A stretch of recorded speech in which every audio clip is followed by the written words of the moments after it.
बहुत पुरानी बात है। एक गांव था, नाम था मोतीपुर।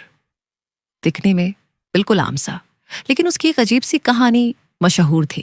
कहते हैं उस गांव में एक चुड़ैल थी, पर वो खून नहीं पीती थी, वो डराने नहीं आती थी, वो सिर्फ मिठाई खाती थी। पर मिठाई भी कोई आम नहीं, बच्चों की खाई हुई मिठाई। वो जहां भी देखती कि कोई बच्चा रसगुल्ला, लड्डू या बर्फी खा रहा है, वो तुरंत वहां पहुंच जाती थी और कहती थी, मेरा रसगुल्ला दे दे, दे दे। उसका नाम था लड्डू बाई। पूरे गांव में उसका डर था। बच्चे शाम को मिठाई को देखकर भी मुंह फेर लेते थे। लड्डू बाई दिखने में बेहद अजीब थी। सिर एकदम गंजा, बिना एक भी बाल के। उसका सिर इतना चमकता था कि रात को उसमें चांद भी शर्मा जाए। उसकी आंखें बड़ी बड़ी, जैसे दो जलेबियां किसी ने उल्टी लटका दी हों। और सबसे डरावनी बात, उसकी सांसों से आती थी गुलाब जामुन की गंध। गांव वालों की माने तो वो पहले एक मिठाई वाली थी।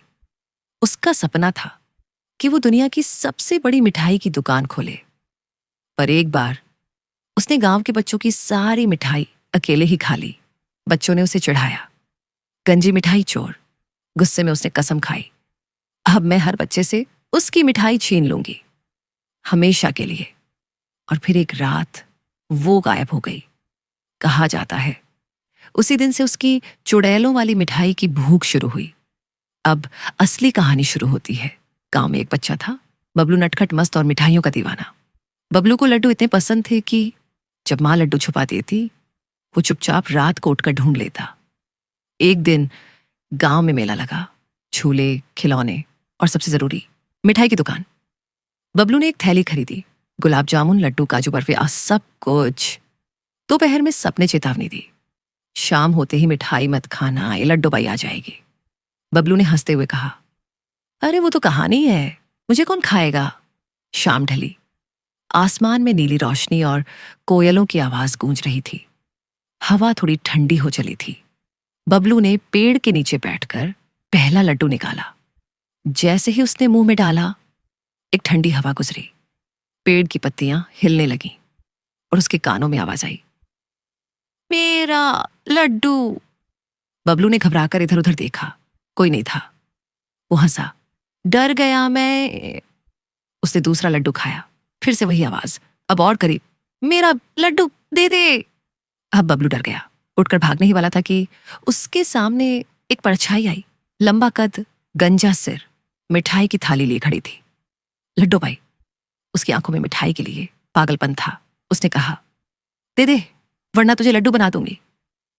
बबलू कांपने लगा, ना नहीं, ये मेरे लड्डू हैं। चुड़ैल चिल्लाई, अब तू बनेगा रसगुल्ला। उसने अपनी लंबी उंगली बबलू की ओर उठाई। एक छटपटी सी बिजली सी चमकी और बबलू गोल मटोल रसगुल्ले में बदल गया। अगली सुबह गांव की मिठाई की दुकान पर एक नई मिठाई रखी गई थी।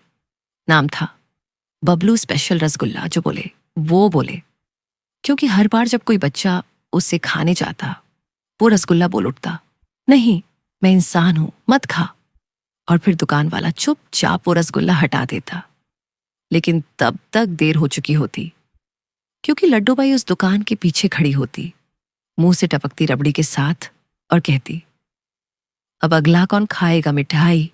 तो बच्चों, याद रखो, अगर कभी भी शाम को मिठाई खाने का मन करे तो सोच लो, कहीं लड्डू बाई पास ही ना हो, वरना तुम भी बन जाओगे बर्फी बॉय या लड्डू गर्ल। एक प्लेट में किसी और के नाश्ते के लिए तैयार।